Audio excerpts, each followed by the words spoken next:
India is not two Indias as self-appointed comic laureate of India, Mr. Veer Das would like us to believe. India is more the land of 1,000 mutinies and multiple realities, as V.S. Naipaul once famously wrote. It has always been like that and will continue to be that. And despite all its contradictions, India survives and thrives. Never mind that publicity-seeking hustlers like Mr. Das with gang rape fetish occasionally hog the narrative. At least for a day, or at least till the time the Twitter 24/7 feed disgorges one-day-old filth and absorbs fresh muck. Such are the times we live in. Frankly, what Vedas has said is old hat. It hardly draws much consternation, but yawns aplenty with the catchline, "There they go again." So many others of his tribe have with clockwork regularity been making outrageous statements since 2014 in a desperate bid to show that we are living in the dark ages of cultural metastasis and in the winter of deadened civil and freedom of expression rights. As if in the period before that we could poke fun at the Gandhis and Mr. Chidambaran and Mr. Kapil Sibal and get away with it. We of course choose to believe in what we want to believe in. We can of course believe in an alternative reality of the Vedas kind, that perfectly normal people in India who behave reasonably well during the day band together at night in gangs and go on a gang rape spree. Or we can choose to believe the more credulous reality that indeed occasionally gang rapes do happen in India just as they happen in Great Britain and the United States. The question therefore is not why Veer Das and his tribe stretch the limits of credulity again and again. Accept it. They don't like the political dispensation which has been in power since 2014, and they can only see black spots in their vision and not the clear light of the day. One kind of accepts that.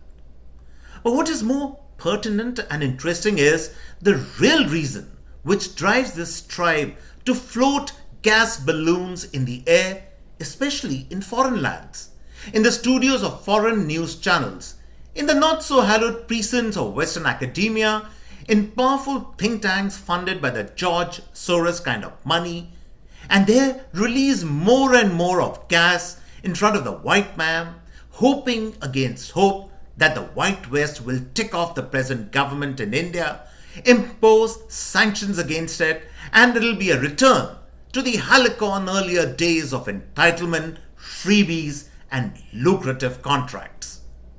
The tribe then could also be singing in Hindi, "Dukh bhare din beete re bhaiya, ab sukh aayo re." After all, so much effort was put in, so much of the alternative reality universe conjured up. But unfortunately for all these people, in the end, after every such episodes, the results remain the same. The ruling dispensation since 2014 has only become stronger, winning election after election. The people who were supposed to tick off the present government did the exact opposite by cozying up to it. So, Kamala Harris shared great camaraderie with Mr. Modi in their meeting. And President Biden put his hand on Mr. Modi's shoulder to convey that they got along really well. And as for Secretary of State Anthony Blinken and Dr. Jaishankar, well, they could be best buddies in the world they inhabit. So, betrayal after betrayal for this tribe. And yet they persist. Why? Could the reason not be geopolitical, but rather very mundane or gharelu, as we might say in India? Think about it. Could the reason be as simple as the fact that these people, and I mean the likes of Veer Das, Kunal, Kamra, Javed, Akhtar, Salman, Khursheed, Gurmehar, Kaur, and many, many more of their lot, simply are seeking relevance? If they ever had a funny bone in their body, or a shed of spark in them, or stumbled upon a moment of brilliance, or experienced a year of untrammeled creativity?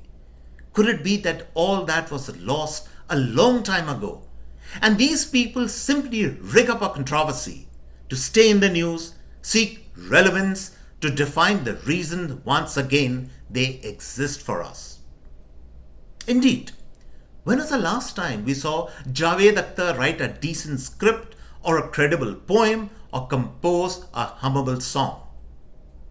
When was the last time Veer cracked a genuinely funny joke? When was the last time Kamra did not appear deadbeat and moronic as he usually does? When was the last time Salman Khursheed showed he was not a mere political cipher?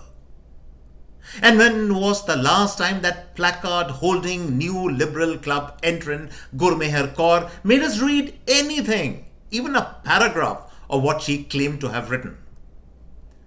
When was the last time all these worthies had anything of worth to show, to speak about, to put out in the public domain for critical review? The irrelevance of being Veer might have been a more appropriate Twitter handle than the two Indias one. But never mind that. It still might not be too late for Mr. Das to first impress Desis at Mumbai's Sophia College with some genuine cracks at humor, before venturing to Kennedy Center in Washington and displaying to one and all and the entire world the blackness and the ugliness such people carry in their hearts. This is Jagi Basin signing off for the CAA show in Miami. CAA, as you all know, is conversations and analysis. Till next time, it's cheers from me and a very good night to everyone.